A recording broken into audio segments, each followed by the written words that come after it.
Hi, good day, everyone. And as Marina said, thank you for joining us. Thank you, Marina, for the introduction. We're glad to have you all today. We're going to speak about our experiences and share with you about what we've come to learn, some of the philosophies that our clients have tested and been successful with. So, I appreciate the opportunity to share my experiences and IGS's experiences with you. And, I know we have a lot of talented and experienced individuals on the webinar. So we look forward to continuing to develop a relationship with you. I look to partner with you and understand your problems better and see what we can do to help you mitigate erosion and be reliable. So as Marina mentioned, my name's Ed Griffith. I'm originally from the United States. After university, I joined the thermal spray industry, and thus all my experience since has come from thermal spray. The vast majority of that has been in CFB power gen applications, but all thermal spray. So I'm living in the Philippines now. There's a significant quantity of CFB boilers utilized in Southeast Asia. So the benefit of what I learned in my early years of my career in the United States around the CFB power gen industry now, is utilized to make a bigger impact on the world in some of the high CFB concentration areas of the world. So I'll be joined today in some video clips by two of our clients.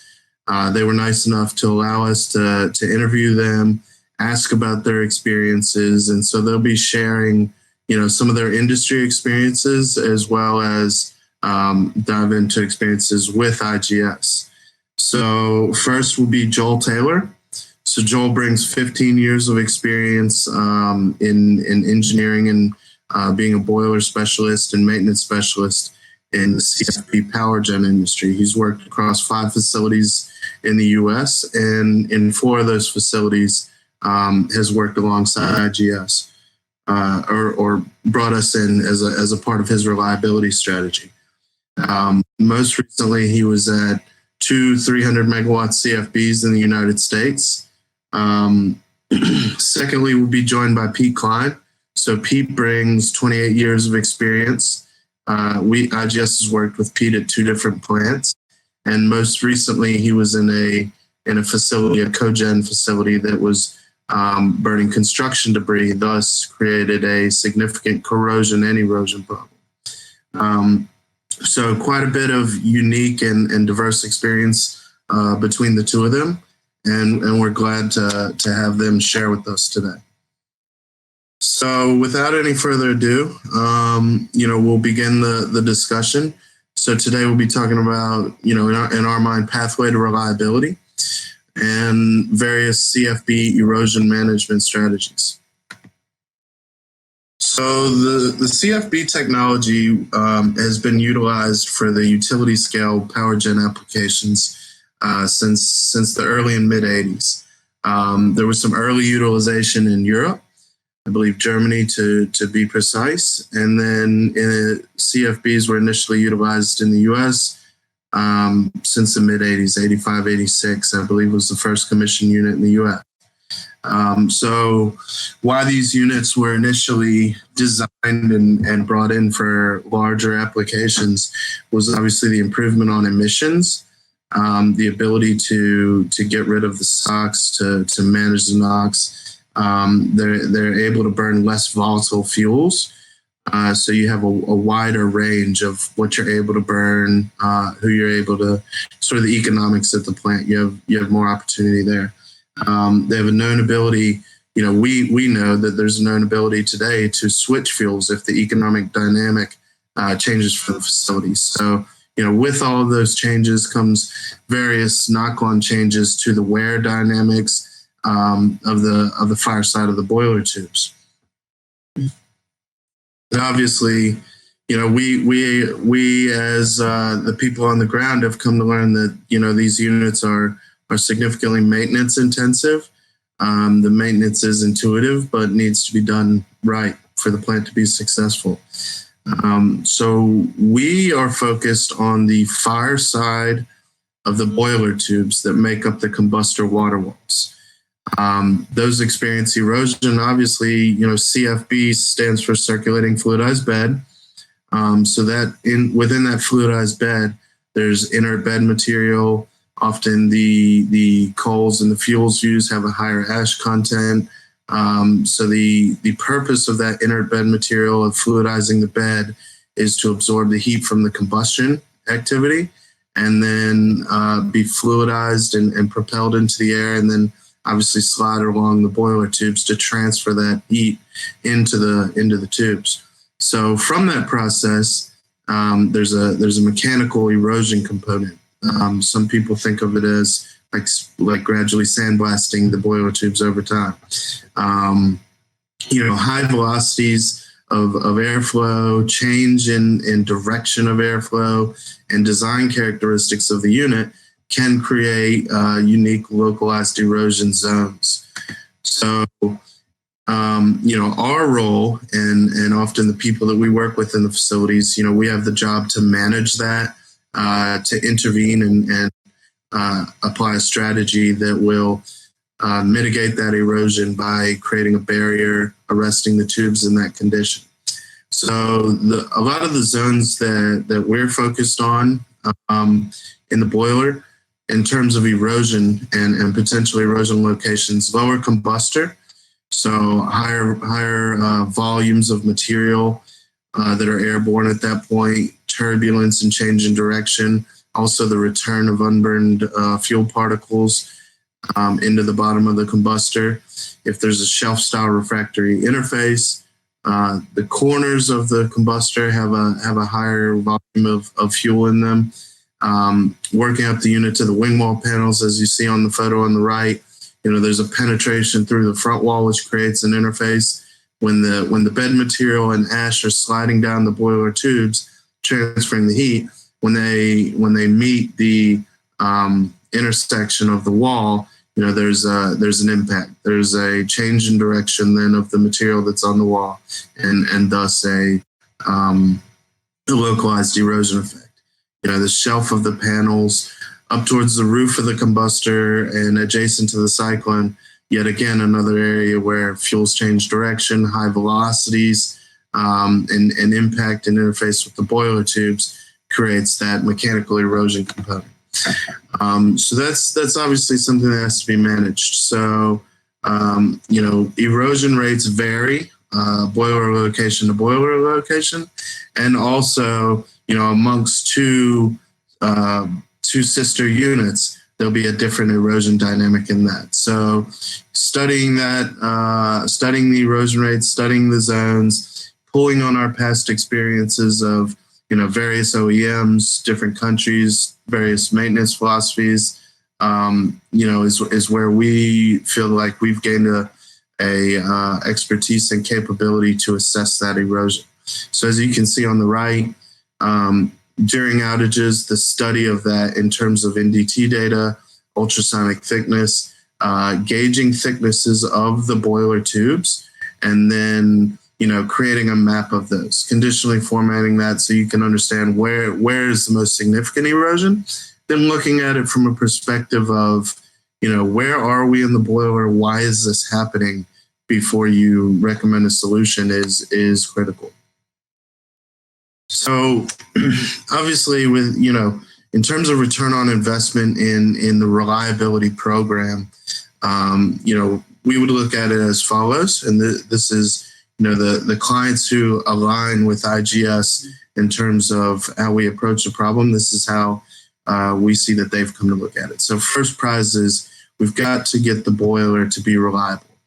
Why is that? Because a forced outage, a tube leak caused by, erosion that hasn't been managed or controlled is a significant event in terms of dollars and spend. We look at it as a minimum 10-day event from steam to steam. So the loss in profitability over those 10 days, be it the plant generates on profit, let's use as an example, $100,000 to $300,000 a day, we're talking $1 million to $3 million of profit loss. The other effects, obviously, quality of life. Nobody likes to be in forced outages all the time. And new problems can be created by the actual disruption in the event. The next prize, the next step in the program would be to look to forecast maintenance. At that point, we're no longer being as reactive, no longer chasing, problems, but the problems are known and we're taking a proactive look at it. We're offsetting significant lump sum spend, be it a forced outage or be it for future planned outages. There's not as much discovery work. We've got things fine-tuned, and at that point, we're just looking to continue to refine and forecast the maintenance spend accurately and levelize it so it can be budgeted for and executed in a controlled way. Obviously with the discovery work, there's schedule impacts as well, which is significant. So, the next step that we look at is then mastering the process. So once we've got it under control, once we've been proactive, we may look at where can we operate for 24 months now instead of 12. We can offset any major maintenance projects to 2-year cycles and try to gain some on, let's say, the mobilization of all outage contractors. In terms of mastering the process, we believe at that point, in our setting, we've come to know the client well. We're really starting to become good partners. We know what the client is looking for, and they know how we function. So we fit well into their outage plan, and you can start to really work on efficiency of the total outage and potentially trim additional days. You can really meet bigger and long-term goals. In some settings, we've even seen CFBs go 36 months between major maintenance work. So there's got to be return on investment for your organization as an end user. We like to describe it as it becomes a marriage. You do some dating in the beginning, and this becomes a marriage. We're invested in the reliability of your facility. I like to say we take as much ownership of the problem of making sure your boiler is reliable as people at your facility who wear the uniform there. These got to be mutually beneficial relationships, commitment on both ends, and that. So, the thermal spray is not the only way to manage this problem. Although, we'll step through the various methods. So probably the most commonly used that I see and we see in the field is tube replacement, pad welding, thermal spray, and then we look at IGS as standing alone. We've taken a very unique approach, customized equipment, customized specifications, and thus, we think IGS is a unique solution in and of itself. So with any of these, if we were in the power station and we were looking at which project to use, which technology to use to manage the erosion situation, obviously each of those has short and long-term impacts in terms of looking at each in a business case. So if we took one, for example, and we said with tube replacement, we started to play out that on a whiteboard. Obviously, the way I look at it, of the 4 projects, probably the inherent safety risk of lifting and rigging panels, of moving those throughout the facility, the number of people that have to be involved, the inherent safety risk of tube and panel replacement is probably the greatest. In terms of outage schedule, it's not a significant undertaking to cut and rig out panels and then rig back in new panels. The cost is significant. There's an inventory component. Coincidentally, now we're in the middle of a very unique global situation, which has been disruptive to on-time delivery of parts, equipment. So obviously that plays in as an inventory consideration.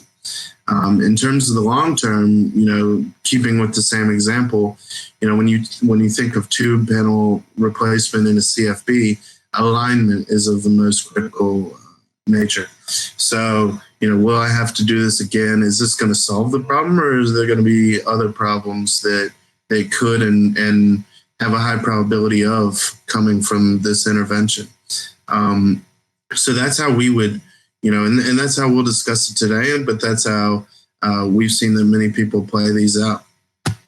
So in terms of just kind of diving into tube replacement, as I mentioned, alignment is a major consideration. It's a major undertaking. Ultimately, you can see the diagram in the middle.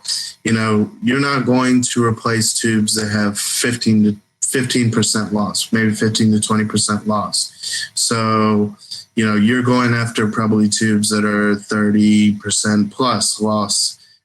So, when we find a place to cut on the tube vertically, and then we fit up a new full, i.e. 100% thickness tube to a tube that is at 85% and still operational, we have what you see in the middle of a step change in thickness. So in the operation scenario, and the result of that is as the ash slides down the tube, transferring heat into the tube, there's an interface, there's a meeting of the ash with that disjoint and step change in thickness. So at that site, what you see on the right picture is the effect of that.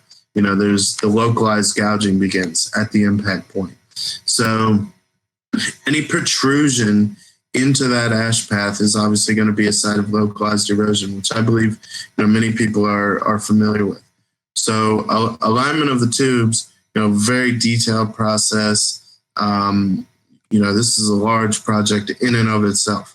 Cutting panels, replacing panels. There's a lot of opportunity for schedule slip. So, when you look at that with the project, the inherent nature and characteristics of the project, and then say we've got to get everything fit up and aligned in such a detailed nature to not have any additional problems, that's obviously a complication factor. So good example of that on this slide. Bottom tube aligns slightly to the left there, and you can see the effects that have played out with gouging beginning.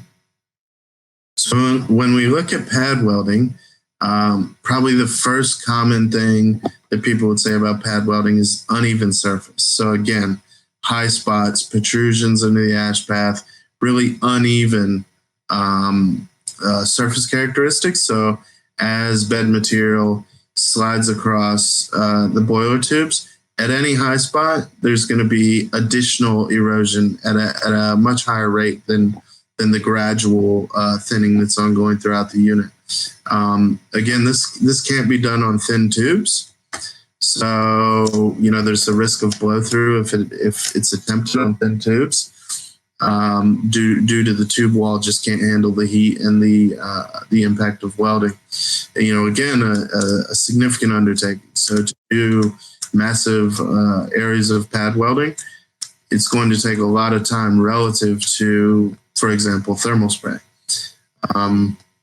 So, the result from the uneven surface is gouging. So be it a single tube that's pad welded because the tube thickness values have reached certain criteria, or be it large areas, even if it was ground down per se, the micro high spots are going to experience localized erosion, as you can see in the alignment example, in these examples, and the result is mechanical tube gouging, and then over time the risk of tube failure.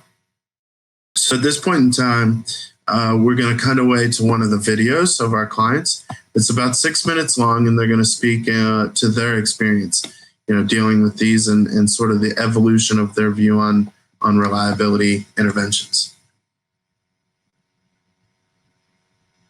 So in the boilers that I worked on, we did not consider the hard facing, and the reason is for the specific application. The units that I worked on were high ash coals and extremely abrasive ash, and the hard surfacing creates a irregular pattern as far as smoothness, if you will, and then that sets up little locations for eddies. There were areas in some of the bores that I worked on that were hard faced, and we would go in every year and actually remove that hard facing based off of priority, because it was starting to gouge into the tubes. When you start doing pressure part replacement in circulating fluidized bed boilers, you run into all kinds of issues because you have to do tube alignment. There's certain procedures that should be used. If the tube alignment's not done correctly, you're going to end up with erosion or gouging issues for the rest of the life of those pressure parts. That's extremely difficult to fix. The most recent facility that I was at was a biomass unit. We burned 100% sorted construction and demolition debris. Very challenging environment. We had not only an erosion issue in the combustor, but we also had a corrosion aspect to that.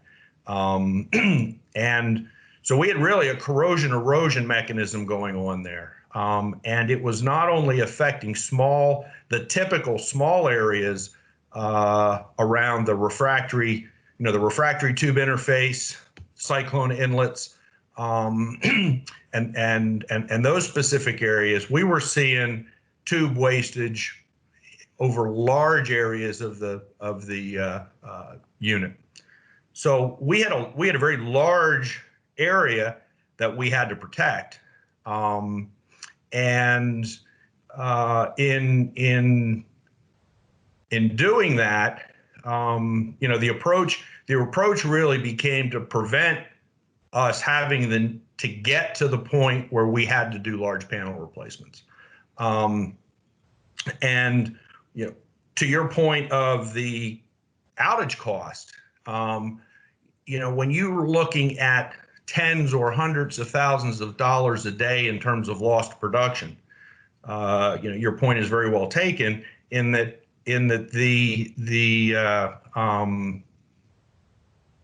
the actual cost of the maintenance, the actual cost of the application, the actual cost of the labor is really small in comparison to the lost production costs. So anywhere you can shave a day on the outage, even if it costs more to shave that outage time down, there's a no-brainer cost return.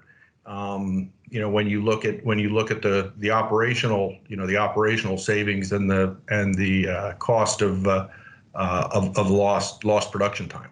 My very early CFB experience was at Gladfelder in Spring Grove, and that unit was put in 89, 90. So that was one of the early CFBs, and that was back in the days when nobody knew. We didn't know what we didn't know. They were learning as they were going with these units, and so we had, and this was actually before I got involved in the utility department out there. But they were having tube leaks at the interface between the refractory and the tube, and which is common. You get that eddy, you get the erosion, you end up with tube leaks. So they weld overlaid it about 2 or 3 feet up from the refractory up. They just did weld overlay the whole way around, manual weld overlay. But they didn't do any grinding or blending.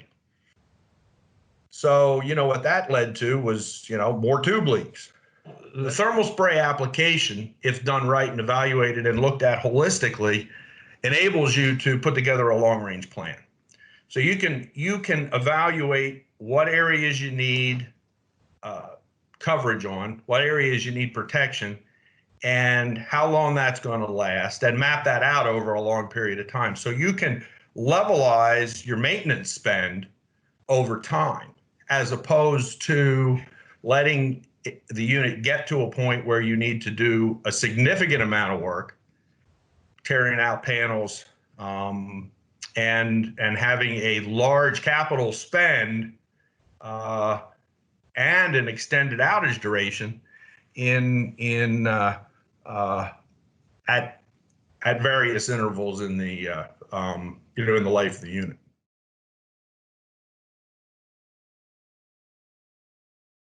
So the decision was made purely on budget, and it didn't include some of the intangibles, right? Like history of the unit, having a knowledgeable people that have worked on similar units at different facilities with different companies. And the biggest difference was really the quality control. So as I mentioned before, we had a very unique specification. We had actually, multiple specifications, so different areas that got different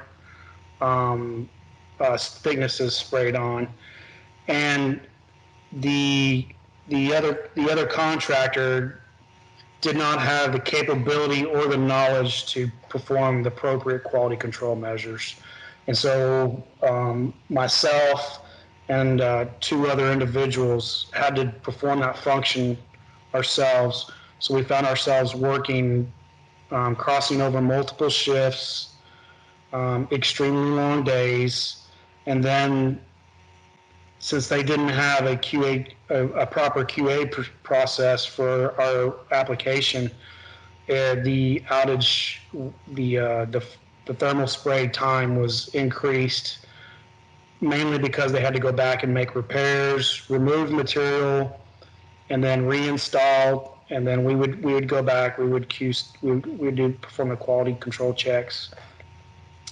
It made life very miserable for us for that outage. Even though on paper we saved a few nickels, I believe that we got an inferior product. I know one of the big issues we had was actually project management. It seemed like the project manager had no clue of what was going on inside the boiler. He spent a crazy amount of time inside the office trailer, and I was providing updates, and it seemed like it didn't make any sense to him. It ended up being an ultra frustrating project for myself and the team. I've looked at a lot of other companies. We installed at one of the facilities I worked at, we installed a panel that had a competitor's shop sprayed application on it. A month later, we had a tube failure, not in that area, but when I went over to do the inspection, that cladding was entirely gone, 100%. Like you couldn't even tell that it had been that it had been thermally sprayed at all. So that material obviously did not work. The other is just the quality. There's nothing worse on the planet than installing. You want a 20 mil SPAC. You go in, you do your inspection, and it's 5 mils. But there's nothing worse than that. And then now you're having to move resources back to an area to get it sprayed up to thickness. And then what will usually happen is they'll actually overspray it. So then it'll be too thick. And now you have to remove material. So you just end up chasing your tail a lot on the quality. Thank you, everybody, for your patience. I think we may have lost Ed, our speaker, for just a second. We'll see if we can get him back online. Hello? Oh, there you are. Excuse me, sorry. A little bit of technical difficulty. Not a problem. All right. Take it away. So we're thankful to our clients for those inputs that they had. So transitioning to looking at thermal spray as an alternative to managing this erosion problem, depending on what the mechanism is, thermal spray is obviously functions differently to solve the problem. And in some, what we ultimately have come to appreciate is that in CFBs, there's a corrosion component in almost all situations. Albeit that erosion is absolutely the primary mechanism, but there's still a corrosion component. So, how thermal spray cladding systems place in corrosion is to encapsulate the tube and to prevent encapsulate the tube with a non-reactive material and prevent reaction of the gaseous constituents in the combustion gases in the combustion atmosphere with the base carbon steel tube. So in that sense, very, very long-term solution, just absolutely encapsulating the tube. In erosion, what the goal is to install a sacrificial cladding system, albeit with significantly increased erosion resistance to the base metal material. So in that sense, arrest the tube in its current condition and continue to operate. The wear will take place on the cladding system, which can be much more easily and efficiently maintained than if the tubes reached a point where they had to be cut out.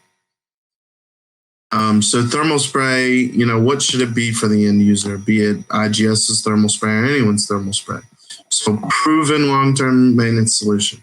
So how is it proven? Utilize incomparable CFB experiences, be it the size of your unit, which has an impact on the number and the severity of the erosion, be it with the fuels you're burning, be it with multiple projects going on at one time.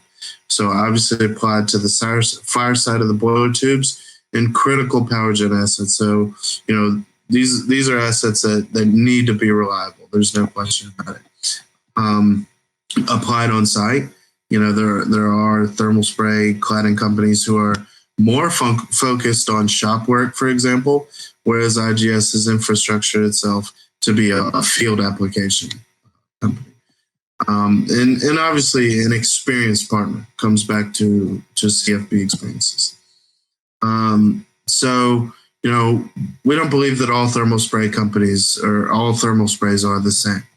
If not applied with correct application techniques, if the correct materials and cladding systems aren't utilized, there's ultimately going to be an impact on performance. The cladding system choice, there's many different industry verticals that utilize thermal spray claddings. And being CFB specific is obviously critical in terms of material selection and application techniques, equipment utilized. So, an example of a initial breakdown and failure of the cladding system is seen in the photo on the right, and that comes from application techniques in that particular example. And ultimately, what you see on the left is a tube leak in a power station that was that took place in a thermal spray cladded location. The expectations got to be set that there's ongoing maintenance that'll be required to the cladding system. If things are allowed to get out of control, tube leaks can occur. So these two photos are great examples of that. The photo on the left is a roof, combustor roof location. The cladding has been worn down over time.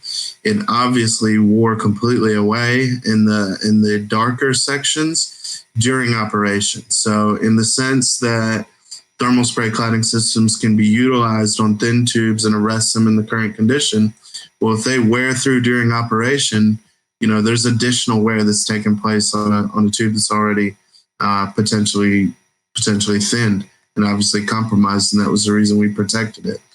The result of that, it can be seen on the right. This is an example where the vendor whose cladding system that was, it was, the expectation was not set that, there was going to be maintenance. It was not inspected at the interval and determined that area didn't have the longevity to make it another year and thus needed to be refurbished during that outage. So when the cladding system wore through, at that point there's exposed tube. This is in the lower combustor, and this is a typical area if a cladding system wears through during operation is going to gouge. You have ash traversing again across the tube. At that point, you have soft tube material on a metallurgical perspective that meets with a harder cladding system. And at that interface, that's the site of the localized erosion and mechanical gouging.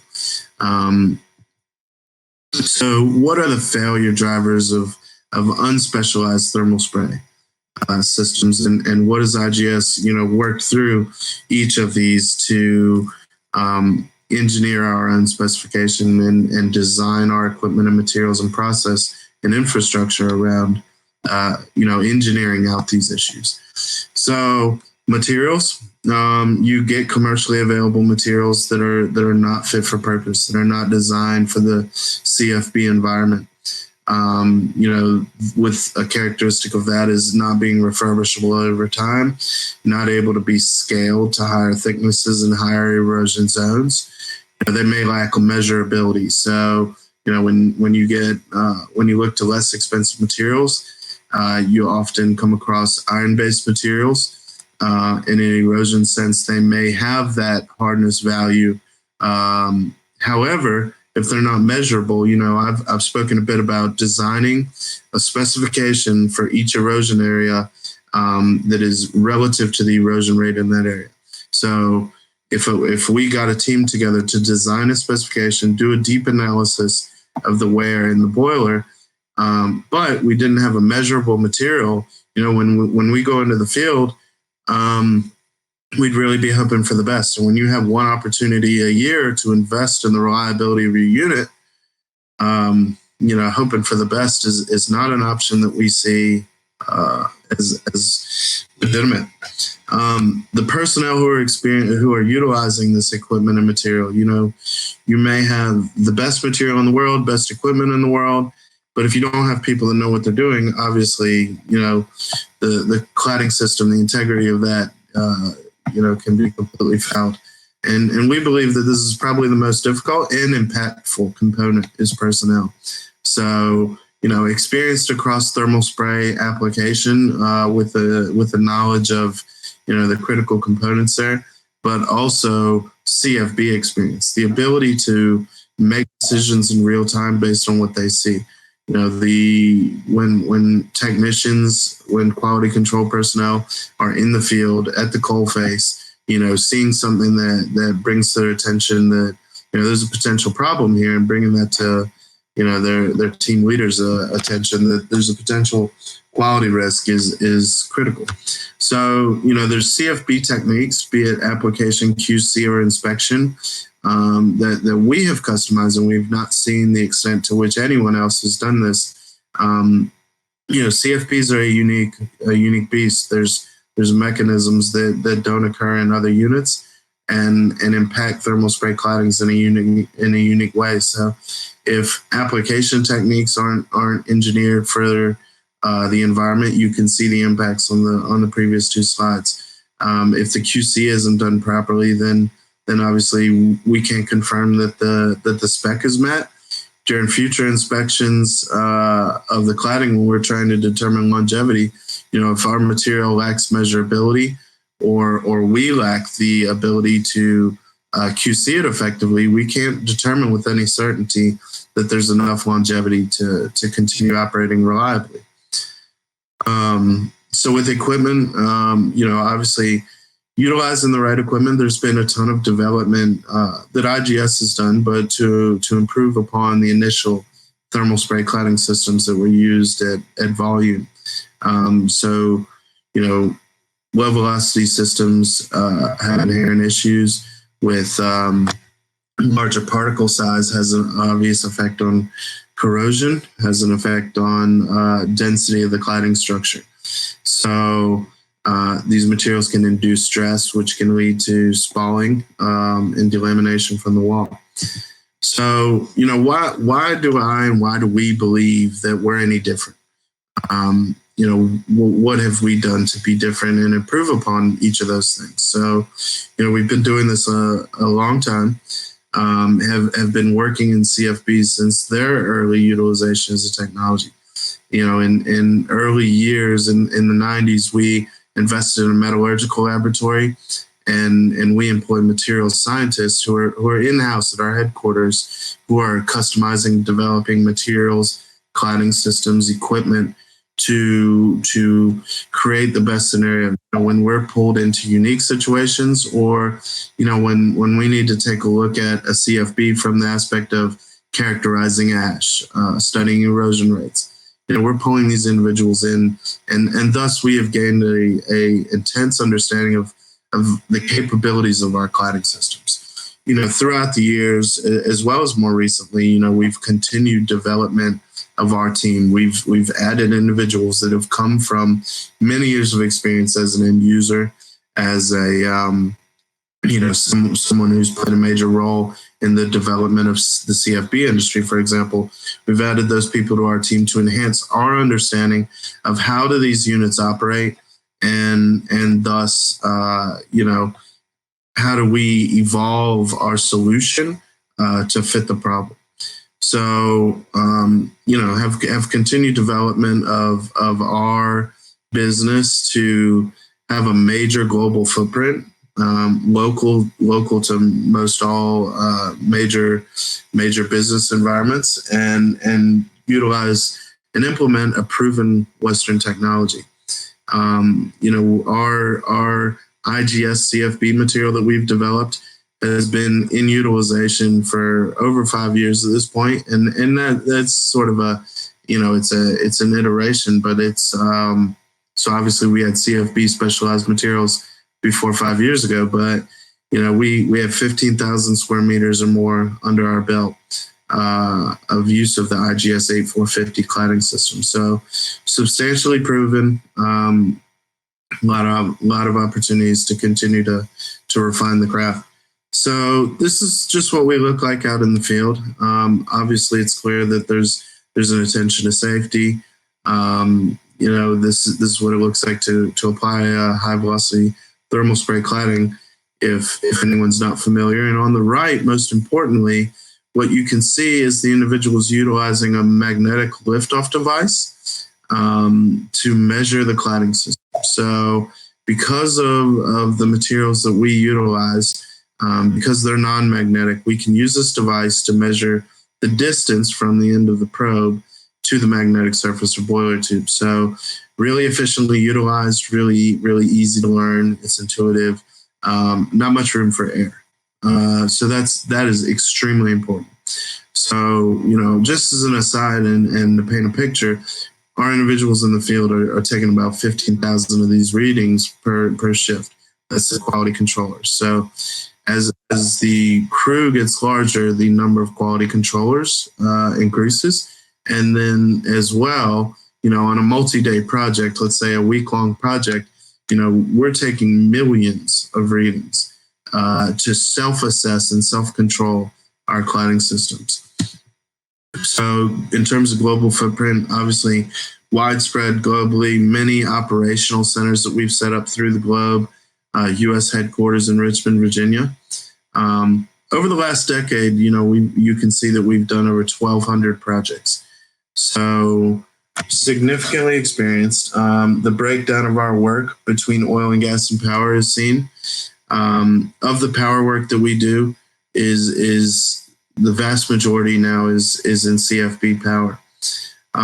As you can see along the bottom of the screen, you'll likely recognize, many of the global utilities, OEMs, as well as some of the major oil and gas users on the planet. So, the way I think about this, we've been utilized by these major companies. We've been drawn into complex situations by OEMs when they were challenged by their client to seek alternatives and seek ways to solve these problems rather than part replacement. So we've worked closely with their service people. So from my perspective, wearing my uniform, these are some of the most desirable companies in the entire world to do business with. So these companies can set the bar wherever they like. They can set a really high standard, and if you want to work for them, you're going to meet it. So we're very proud to say that these people have have selected us and had long-term partnerships with us. Sort of from a more quantitative measure and proven data, if you look at company focus, for example, we're laser focused on high velocity thermal spray claddings and the field implementation thereof. So, exactly what we're talking about is 100% of what we do. The experience level of our people is unparalleled in the industry. The size of our team and the bench strength as well. So the technology, as I mentioned, important to reiterate, systematically engineered per environment, be it the constituents in the cladding system, the thickness specifications that are applied. And these specifications, are obviously developed through a lot of pre-work with the client before going to site. However, able to be modified in real time by assessment of the actual boiler condition, by assessment of the wear data. We're going back years of wear data, and then when we get updated data during the current outage that we're on site for, we can continue to modify the spec because we're sending our experts, we're sending our specialists. They're involved in the outage. We're not phoning back to the U.S. We've got the talented people out on the sites. CFB experience is the way I look at this. We have over 120 over the last 3 years, and these are comparable. These aren't, low erosion units. So in comparable applications, our people, a lot of people on the webinar likely have 1 to 3 outages a year. Our people are in outage all year long. So, when you look at it in a sense of practice makes perfect, our people are getting a ton of opportunities to master the craft.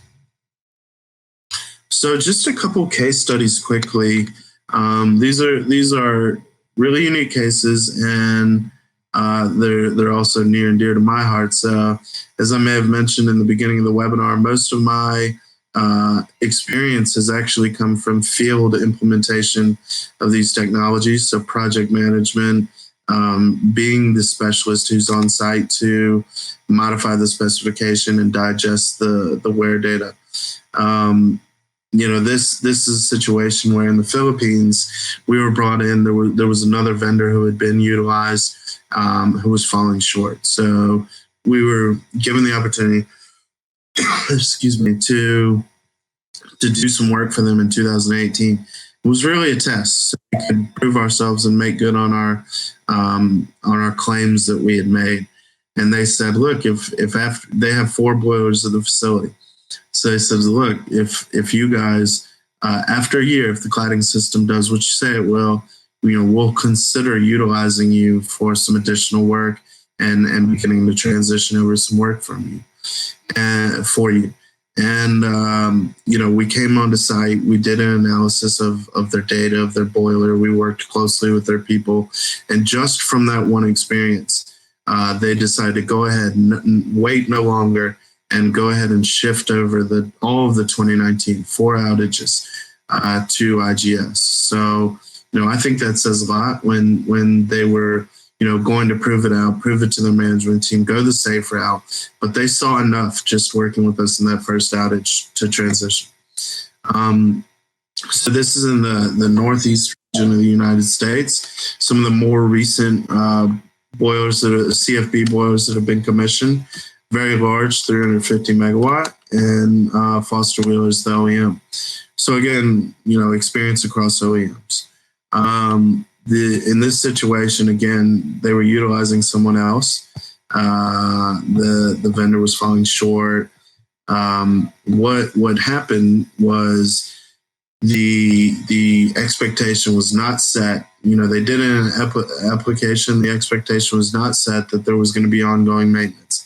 And also the comment from the plant was, when they came in on year 2, they just did some expansion of the cladding. They didn't do any refurbishment or maintenance, and it wasn't believed that the technical capability was housed at that organization to assess longevity and do that maintenance. So, we came in year 2.5, 6 months into operation, at that point, there was significant gouging throughout the cladding system. So their protection system that they had invested in was falling short and actually creating problems that were worse than, if they had done nothing. So at year 2.5, it was decided that they would utilize us for the outage in year 3. So began working with us. When we jumped in the boiler, did an assessment. There was over 500 of those weld and grind repairs that came from those deep gouges you saw in the previous slide. So just from that 1 year, what we did to remove the cladding, work closely with their third-party experts, their engineering staff, remove the cladding, have the repairs completed, and then go through and obviously judge those repairs, continue to tweak those repairs. They were able to go to having 500 repairs required down to 5. So, gigantic reduction in 1 year, 99%. We have worked with them for 4 continuous years since then and have since eliminated the need for vast weld and grind repair. So I think this is where we go again to another cutaway for our clients to share with us. Appropriate thermal spray technology to the specific application and the specific characteristics of the of the application to match, because the same thermal spray is not necessarily going to be applicable in all circumstances. Different units have different characteristics. You've got different mechanisms going on. You've got different chemistry. You've got different erosions. You've got different ash. You need to evaluate all of those things. So the technical expertise and the understanding of the importance of taking a holistic approach is extremely important. Safety, quality, and technical expertise. And the effectiveness of the protection coating is only as good as the application. I know there's a whole bunch of quality control stuff behind the scenes that I probably never really saw or appreciated in terms of the product quality, in terms of what you guys were bringing in terms of that product quality, to be able to end up with a quality installation.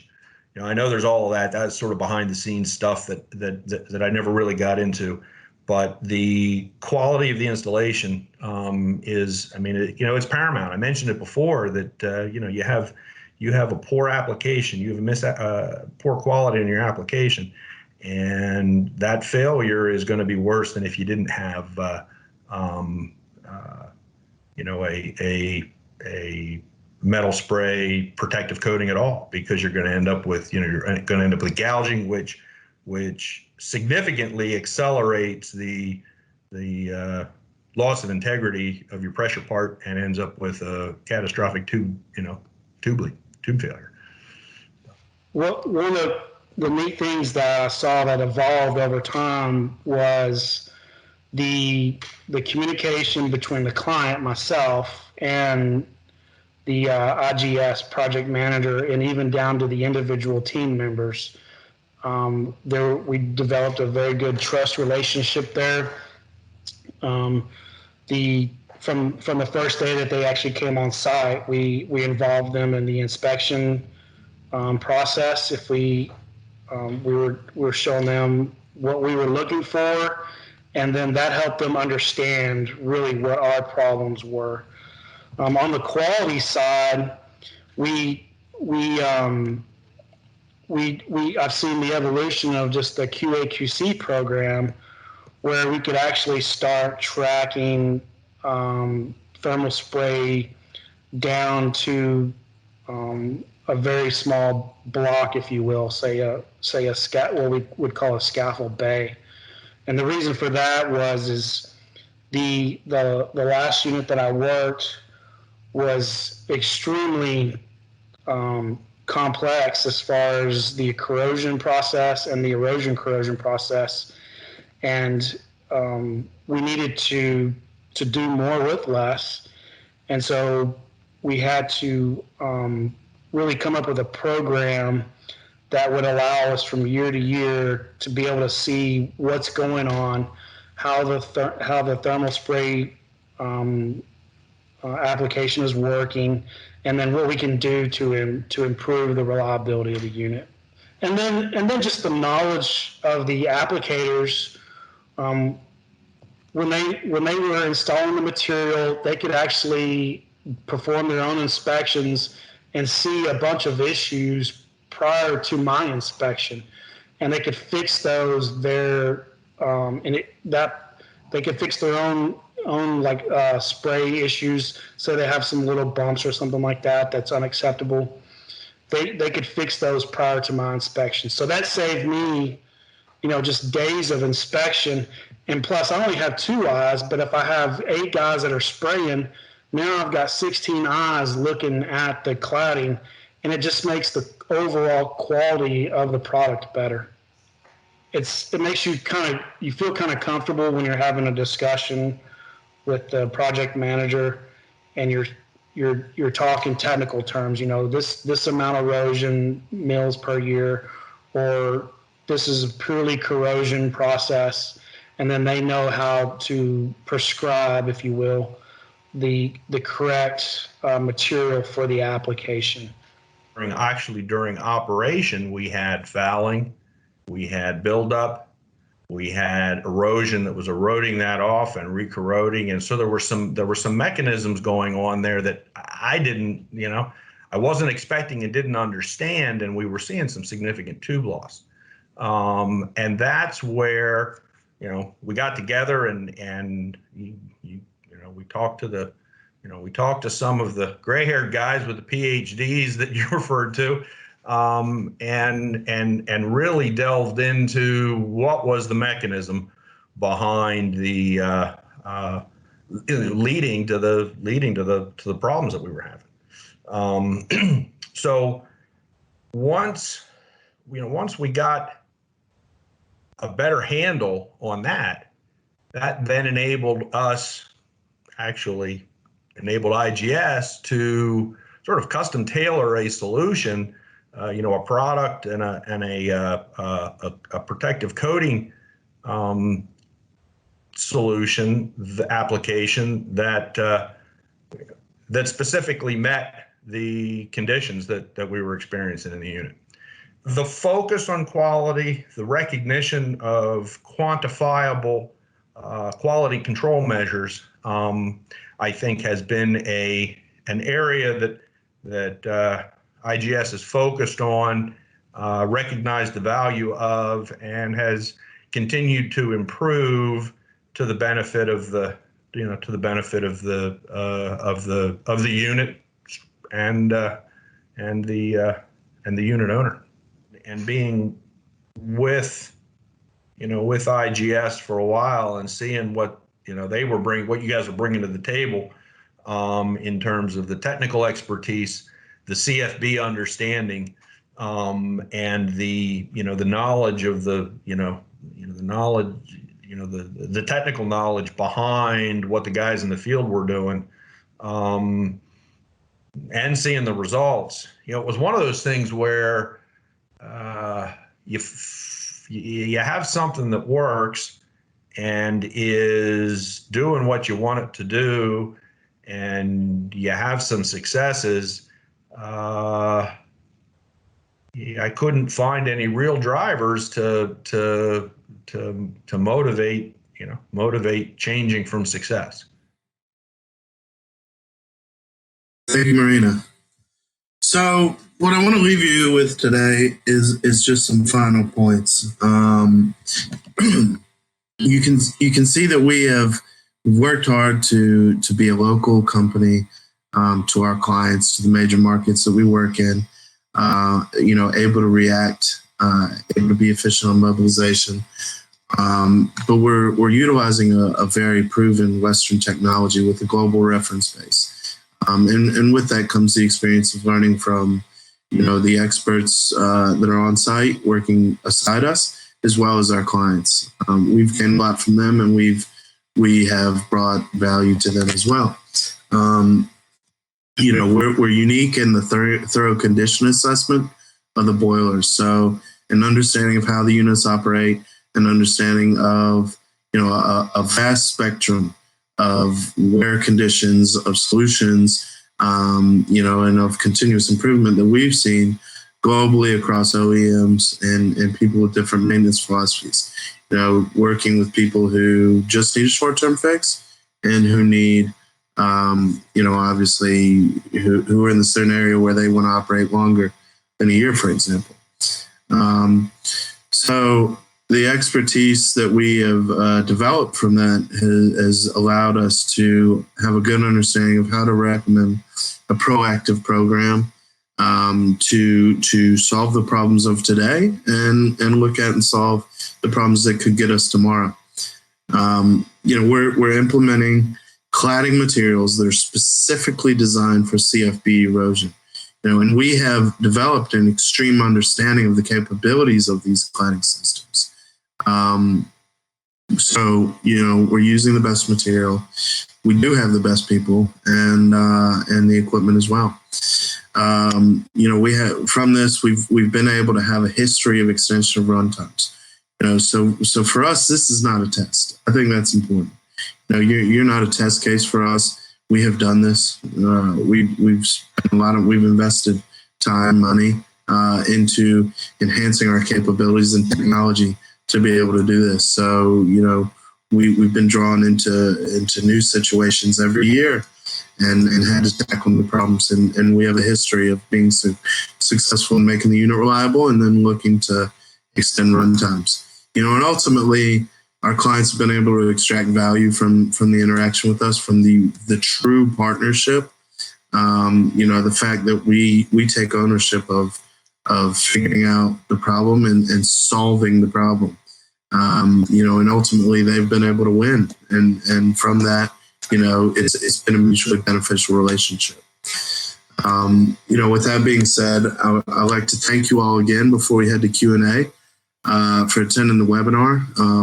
We have time, obviously, to take questions, but thank you very much for your time and appreciate speaking with you. Thank you, Ed. Thank you very much. Excellent presentation, and thank you for all our customers as well who participated in this webinar. So our first question is from Buddy. What's the difference between thermal spray and IGS thermal spray? We've covered it quite extensively. Maybe just summarize the key points, if you don't mind, Ed. Sure. So, often people are using materials that aren't specially designed for CFB. Often they may use materials that are unmeasurable, not designed to be refurbishable, not scalable. The training that we've done for our people have allowed them to be so specialized in CFBs, so they have a good understanding of the actual application techniques that are required to make a cladding system successful in a CFB. So we're talking, just to sort of generalize that, really detailed approach to doing things, specific understanding of, if I do this, then this will happen during operation. So really specialized for CFB, in my opinion. Thank you, Ed. Next question from Bilal. Is this the right approach to apply different kind of coating materials in different areas of CFB boilers? So we would generally use one coating material for a CFB. However, we manipulate the specification, like the thickness specification, the application techniques per area. So, I think that probably pretty well answers the question. It's not as much about utilizing different materials amongst different areas of the boiler, but in terms of modifying the thickness that's applied relative to the erosion rate in each of those locations. Thank you, Ed. Next question from Imran. What will be the impact on heat transfer after applying thermal spray or IGS thermal spray? Sure. Thank you for the question. So, good questions. One we get a lot. There actually is not an effect on heat transfer. We're talking about cladding systems that are thin relative to something like a refractory, which would have a massive impact on heat transfer if utilized in a very broad area. So thin, but substantially more erosion resistant. And from a metallurgical perspective, very similar properties for heat transfer to the base carbon steel tube. So no effect on heat transfer. We have cladded entire boilers from the combustor bed all the way through and including the roof, and there's not a knock-on effect for heat transfer. And we've done some laboratory studies as well of that. So yeah, so insignificant or non-existent. Thank you, Ed. A question from Bilal. What is the optimum thickness of thermal spray coatings? So it's going to depend on the erosion rate per area. Generally our starting place would be around 500 micron, and then we would tailor the thickness utilized per the determined erosion rate in each location. Thank you, Ed. Another question from Bilal. How can the porosity of the coating be dealt with? And is there any chance we can avoid applying any sealer?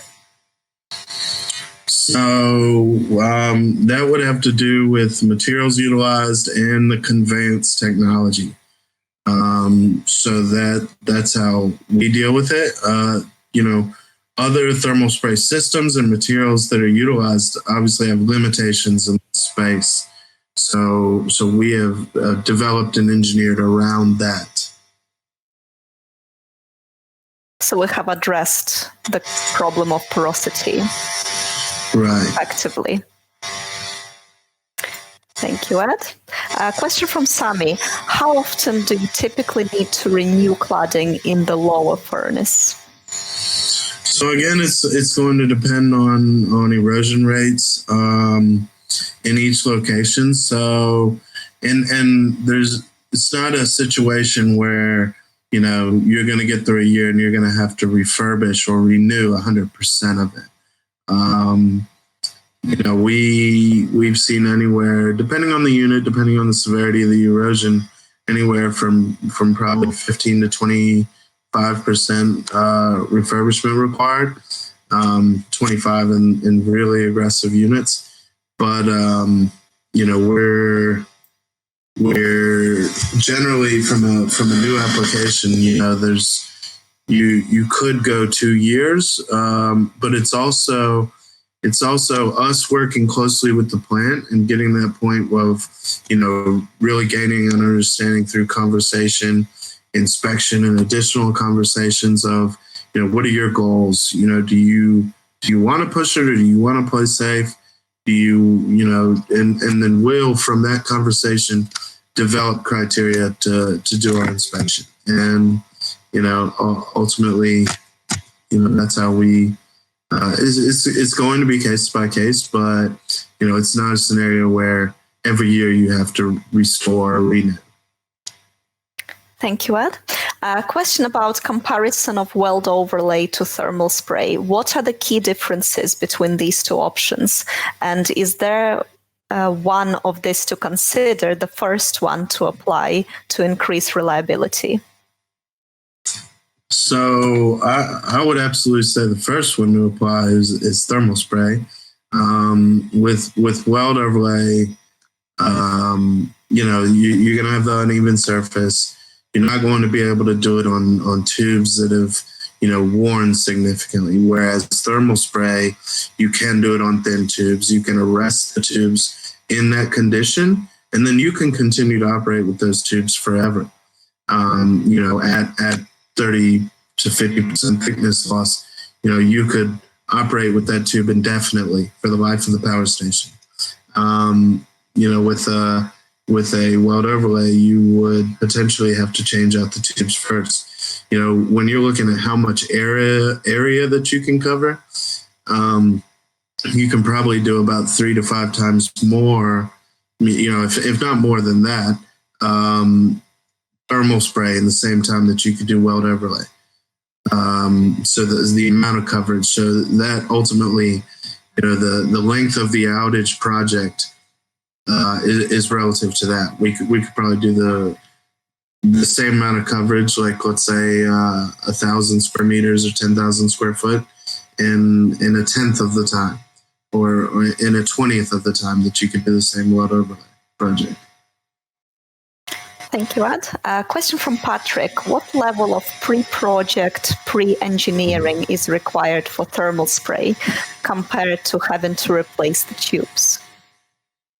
So pre-project engineering, we generally where we start is analysis of erosion rates, a lot of Q&A and discussion with the client around what problems have you had, how have you tried to solve them, you know, what was the results of that. You know, what fuel are you using? What are your goals? You know, what do we want to do here? Do we want to take a proactive approach? Do we just want to solve the worst problems that are biting you today? So from that, we'll analyze UT data. Typically, we're looking for a couple years of UT data, and from that, we work to develop erosion rates. You know, we'll generally provide a couple options on specification, sort of a must do, we would do, and then if I had all, you know, if I didn't have as much time or budget constraint, this would be the best prize in terms of a proactive scenario. So we would do a lot of that. We would ask those questions. We'd ask for that data. You know, if in the best case we could get some inspection reports, and then from there we would begin to develop a solution, and then work with you in how does that fit within your time that you have allotted and your budget that you have allotted. And you know, if it doesn't, from there we look to customize the project execution design at that point of, you know, okay, you do want to do that amount of coverage, but you don't have, you know, all that time. So we can scale up and change the design of the project team or execution plan accordingly. Thank you, Ed. Question from Tanvir. Is the same coating used for different types of coal? For example, South African RB1, Indonesian, or the high sulfur percentage coal? So we, the majority of the time, we utilize our IGS 8450. You know, in some very complex corrosion situations, which our client Pete was speaking to, you know, we may need to deviate from that to gain something with, you know, even more significant corrosion infrastructure. However, still having the hardness component and being able to deal with the mechanical wastage. So, you know, the majority of the time in CFBs, we're using the 8450 material, and then we're, you know, the balance of the time we're pulling on the other resources that we have in our portfolio, which are also, you know, not commercially available materials. So, you know, the CFB material that's our primary, it does have corrosion resistance, but, you know, when you get into some of those complicated situations of, you know, molten salts or really nasty corrosion, that's where we have to pull on some of the other resources in our tool belt. Thank you, Ed. Question from Bilal. Is it feasible to conduct adhesion testing of thermal spray coatings on water wall tubes? It's possible, but not advisable. So obviously those are destructive tests. We do, you know, we've created a process that accounts for that. So throughout the process, there's a number of quality checks that determine, you know, the propensity for bonding and how good is a bonding scenario. You know, and realistically, one of those destructive tests tells you, in that particular location, but the process that we've engineered and the systematic approach allows us to have a stronger understanding of the entirety of the cladding system. Thank you, Ed. Another question from Bilal as well. Can we anticipate the life of the coating based on thickness loss with time? Yes. Yes, we can. So we absolutely, we do a free annual inspection for our clients. That's where we come in. We assess the condition, we take pictures, we develop an inspection report, and we determine what is the remaining longevity of that, and obviously we can prorate out from there. It takes a trained eye. It definitely helps to have a trained eye, let's say, to be supporting you. And that's something that we are absolutely willing to do and do on a regular basis. But yes, you can, over time, determine longevity. Thank you very much, Ed. And I believe that was our final question. So we'd like to thank you all for attending the webinar, and as a token of our appreciation for taking the time to participate, we're also offering complimentary boiler inspections in 2020. And you are welcome to express your interest by completing a short survey, and you'll find a link to this survey in the chat and also in the email you will receive after the webinar is finished. And you can also watch the replay of this webinar, which will be available on this same link after we click for it to end in a few seconds. Thank you, everyone. We've appreciated your time, and we look forward to meeting you in the future and ideally starting to understand what your problems are and, helping you to develop a plan to be reliable. And have a lovely day and a lovely evening. Goodbye.